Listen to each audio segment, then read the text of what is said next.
What is up, guys? Rickackis here, and this is the honest review of the Black Ops 3 beta for the PlayStation 4. Now, I've been playing this game almost entirely since it released, and I'm going to go over what I liked, what I disliked, and whether or not this game is worth buying. Now, what do I mean by honest review? Well, it's because I'm not really a Call of Duty YouTuber. So why should you take me seriously? Well, I've played basically every COD, and I think, however, since I'm not really a Call of Duty YouTuber and I mainly post Destiny, that's the kind of opinion a lot of people are looking for. You kind of get the sense when you're watching the bigger name Call of Duty YouTubers that they might be a little bit biased towards Call of Duty. Their success is tied to the success of the Call of Duty franchise. With me, I could give a damn whether Black Ops 3 fails or succeeds, so I'm going to be brutally honest with my opinions and go over, again, very positively what I enjoyed and very negatively what I didn't. So let's get started, and let's start it off with movement. Now, they've added the whole wall running system, and you can double jump again, and they've drastically changed the movement in Call of Duty yet again. It was firstly drastically changed with Advanced Warfare and the whole booster thruster system, and it's been drastically changed again. So, how does this play out? How does the movement system feel in this Call of Duty? Well, I have to say I like it, and I like it more than Advanced Warfare.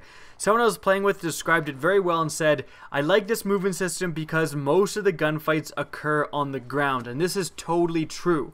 The wall running kind of is used as a tool to get around the map, not in combat, and that was the difference between this game and Advanced Warfare. In Advanced Warfare, you'd often thrust around mid-combat to try to get the advantage over the opponent, and that could definitely get annoying. In this one, again, wall running is used to get places where once you get places, you're going to have the traditional on-the-ground Call of Duty gunfights, and this I think a lot of players will enjoy.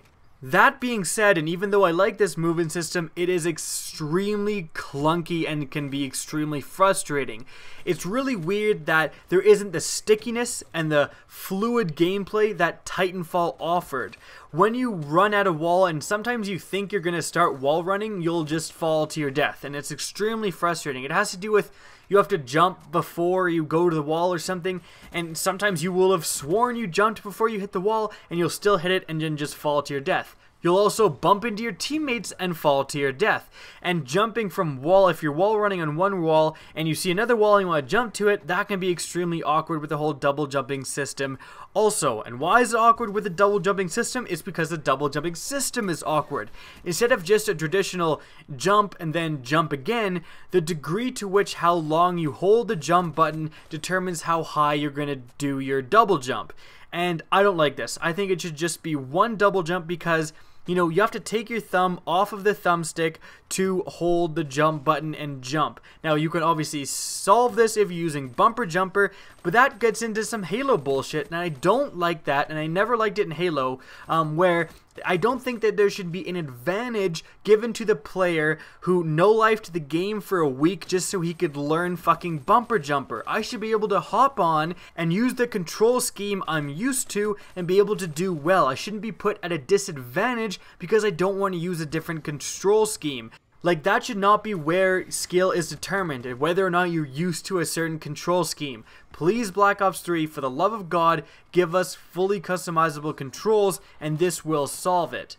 So overall, I do like the movement system. I like how people use it to get around rather than using it mid-gunfight, and I think it really does add to the game. It's really nice for flanking if you want to get around the map quicker, and there's a bunch of hidden like routes and stuff, so that's cool. If you really get to learn the map, you can kind of make the most of these wall running places. I would like how maybe some of them wouldn't always be that you fall to your death when you fail or you bump into a teammate. Please put like a ground beneath it sometimes, Treyarch. And in addition to this, however, it is very clunky. You will die because of complete bullshit. You will have sworn you pressed the button. I don't like the double jump, how holding it makes you jump higher, and these are definitely things to be aware of. Overall, though, I have to say it is more of a good thing than a bad thing. Now let's go over the gunplay, and the main thing is that there is no, a supply drop feature anymore. Now some people are going to be very happy about that, and others are not. I'm kind of under the impression that I actually don't like that. I did like the whole loot supply feature of Advanced Warfare.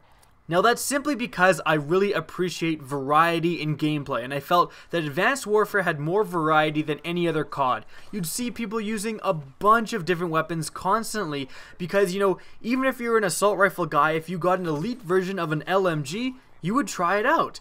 And that's just not the case with Black Ops. It's the very traditional, you know, everyone's using the bloody Razorback SMG or whatever, and it can get very frustrating. You know, you play a team of tryhards, and they're all using, you know, what's considered the best gun. And again, it's very, very frustrating. Advanced Warfare definitely limited this a ton, again, by just having so much variety and offering a loot aspect so people would want to try out new guns. That being said, I totally understand why some people hated the Advanced Warfare system. You know, being able to never get that one type of gun that you really wanted and that was really good just sucked. And in this Call of Duty, it's going back to the traditional unlock system, so that's not a factor. So again, this is going to be a good thing for some and a bad thing for others.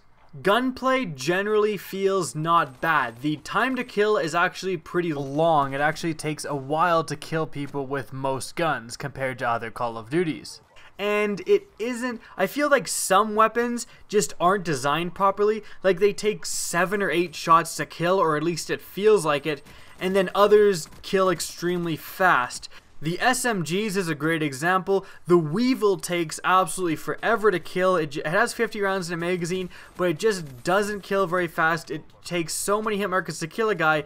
And then you have the Razorback, which takes much less time to kill and is a bloody laser. And it's just kind of like, where do you think this was going, Treyarch? Like, where did you think these would be balanced? And so that can be a little frustrating as well. I feel some of the guns that, you know, shoot a little bit faster take just way too long to kill. Whereas some of the slower shooting guns, like the Man of War, can just melt people, especially when you're using an attachment like High Caliber and you do more damage for headshots. Now, speaking of getting kills, the connection. Now, the connection sometimes was absolute garbage. I would actually describe the majority of the beta, I had a bad connection. I was lagging. There was definitely noticeable frame drops constantly. Sometimes it would be astronomical lag, and this is all just terrible. Now, you do have to offer them some forgiveness because this is a beta. But then again, this is also Call of Duty, the world's most popular video game, except for maybe League of Legends. But anyways, they should have figured out matchmaking and servers by now. Again, I know it's a beta, but how has it taken you 3 Black Opses, Treyarch, before you figure out how to matchmake? I shouldn't be matchmaking with 6 people. Like, it was so frustrating. You'd have a party of 6. You'd click find match and it would drop someone constantly. It would, like, someone would get lost in the shuffle and then you had to back out again and then matchmake again, and then, oh, you would lose someone. Okay, back out again and matchmake again. That was extremely frustrating. Like, I spent some of the days of the beta, I spent more time in the fucking matchmaking screen than I did in the actual game, and that was terrible. Then again, they actually did fix this. Like, they would say, okay, the servers are being wonky, we're sorry, and then Treyarch would come in and do a hot patch and actually fix the servers. So I do have to commend them on that. But still, the amount of lag I experienced for the majority of the beta and the frustrating matchmaking system are going to deter a lot of players, and they were both very, very annoying downsides of Black Ops 3. I also felt that the lag compensation in some games was horrendous. I would have tons of moments where I would shoot a guy and just kind of so clearly on my screen I should have killed him, and somehow he would kill me. The best example, you know, I had that M8A whatever, the 4-round burst weapon. I was waiting for a guy around the corner because we had a UAV. I knew he was coming. He came around the corner and shot a full burst into his chest. I did not miss, and he didn't die. Even though statistically that is supposed to kill him, I've killed many other people by doing that. He didn't die, and he somehow had an opportunity to kill me even though I fired off half of a second burst. Shit like that is gonna annoy you, and it definitely annoyed me. I had a lot of times where I was behind the corner and I'd still die. I could have sworn I shot a guy and I still die. Like, that whole lag compensation issue is still very relevant and very noticeable throughout the Call of Duty Black Ops 3 beta. All of that being said, I had a ton of fun in this beta, and I think people, it's kind of cool to rag on COD these days. Always I hear like, COD sucks, COD's dumb. But it's popular for a reason, and when I got 6 people together and I was playing the safeguard mode where you had to escort the robot from one side of the map to the other, I loved that mode. And again, getting 6 people, getting a full party together, going into Call of Duty and playing an objective game type, whether it be safeguard, whether it be demolition or domination, those are some of the most fun movements I had definitely in the beta, definitely in the last few months, was doing that. So being able to get a party, do an objective mode is a ton of fun and very, very fun in this game, and I enjoyed the majority of my time playing the beta. That being said, I'm a YouTuber with over 100,000 subs and my friends list on the PlayStation 4 is over 700. I'm not trying to brag, I'm just saying it's extremely easy for me to get a party of 6.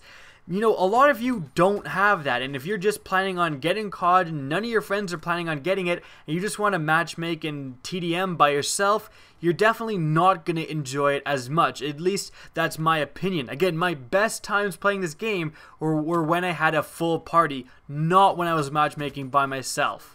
Now let's get on to the question I'm sure a lot of you are wondering, should I buy Black Ops 3? Well, it isn't a clear-cut yes or no. There's going to be people who have already pre-ordered the game and are absolutely loving it, and they're COD fans, you know, COD fans for life, and they've already, you know, they're 100% going to get this game. There's others that are 100% going to get this game because of zombies, and that's definitely something to consider.